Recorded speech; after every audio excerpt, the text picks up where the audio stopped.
Hello everyone and welcome to our Solent music interview with our former student Joe Howarth. So Joe, could you tell us how you got your first job and where your career has now progressed to? Yeah, so I graduated in 2018 and I've been working in industry for 2 years now. My first job was at a company called Tap Management, who look after Dua Lipa, Ellie Goulding, Lana Del Rey, Dermot Kennedy, and lots of other bits and bobs in a similar vein. I got that straight out of uni, actually before I'd graduated, and I did 18 months there before moving on to work with Liam Payne briefly, and then moved on again, and I'm now at YM&U Group, who are a much bigger corporate company. They have like an entertainment arm and a drama arm and stuff like that, and I work in the music division. So we look after Clean Bandit, Years and Years, Corrupt FM, and lots of other bits. Great. So what is the best part of working in the music business? I guess the best part is that it's such a social business. So the people that you meet, you know, on a day-to-day basis, the people you work with, they're your friends as well as your colleagues, which I've always quite liked.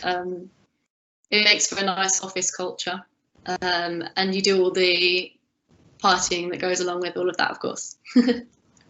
Brilliant. Okay. And what are the most challenging elements and how do you deal with those? I guess the challenging elements are the fact that it's a bit of a 24-hour business. So, you know, in most of the roles that I've worked in to date, we've had an Australian office, so you're up quite early working with them, and then an LA office, so you're up quite late working with them. I think it's beginning to change a little bit in that sense, you know, moving forward, because people are starting to understand that you have lives, and although it's never going to be a 9 to 5 job, there is a little bit more understanding there than there has been in the past. But yeah, that's definitely a challenging element. Okay. And how did studying at Solent help you to achieve your career in the music business? Well, I definitely couldn't have done it without it. I needed, for me, it was about having the confidence, because I was managing a band when I was in sixth form, but perhaps a little bit cluelessly, and I could have done it with conviction, but it was about knowing that I knew what I was talking about and having the confidence to have the background knowledge. You know, that was the thing for me. There are people that go straight into it, and that's definitely a route that works for some people, but for me, I don't think I could have done that. So it was about having 3 years at Solent, you know, nurturing bands and artists, learning the industry from the outside, and then putting it into action. Brilliant. Okay. And are there any recent changes in the industry that you think could be long lasting?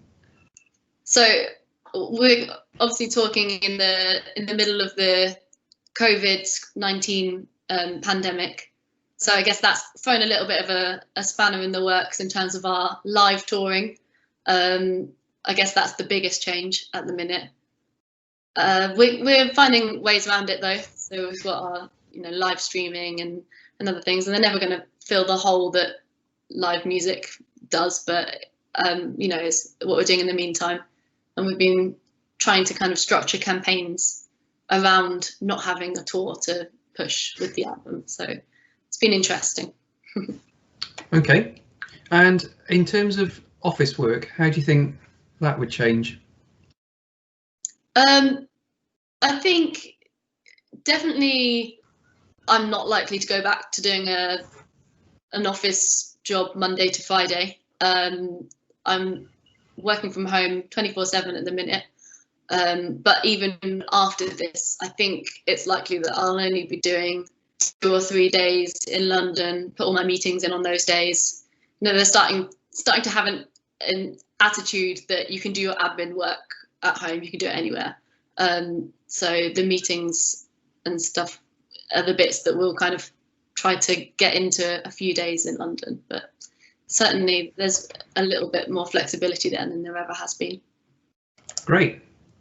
So what advice would you give to people looking for a job right now, especially graduates?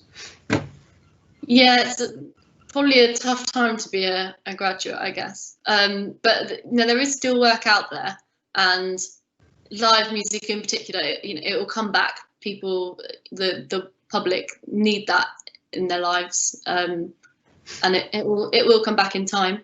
But I'd say in the kind of immediate future, there are jobs that might not be central to the music industry, or you might not think they are, that might be worth looking in. Lots of people in the industry started out as PAs. Even if you're not a PA to someone in the industry, it's definitely a really transferable skill. Or there's PR, which is probably something that's more important than it ever has been in the pandemic, and alongside that, digital. So obviously all of these artists that have been relying on their tour dates to date are now almost solely reliant on their digital platforms, on their social media and such. So that's definitely something that it would be worth looking for a job in, or even just brushing up your skills in some other way. Definitely. Okay. And on the other side, what advice would you give to university applicants who are looking to study music business? Well, I guess there's never been a better time to study the music business, because it's not all go at the minute. You've got time to take time out to study it and learn the trade. Like I say, it will come back, and it will come back stronger than ever. And I think as well, something that's really important to consider is that by the time anyone looking to apply now is working in industry, it'll be a much kinder industry that they're working in. You won't have all the hours under the sun, and people are starting to have a little bit more humanity than the industry has ever been known for so far. Excellent. Okay. And in terms of looking for a job, what could job seekers do to stand out from other candidates? So what are the important traits and skills that people should emphasise? Well, in a normal world, we'd say networking, I guess. I'm not sure what networking is looking like at the minute for people that are trying to build a network, but there must be ways, whether that's LinkedIn, I guess, or something similar, emailing people. A really important factor is a CV. It's got to look really good. That you are up against more candidates than ever, probably, but with a strong CV that sells you like it should, you wouldn't have any problems. Great. Well, thank you for all your help and advice, and we'll speak to you again soon. Thanks.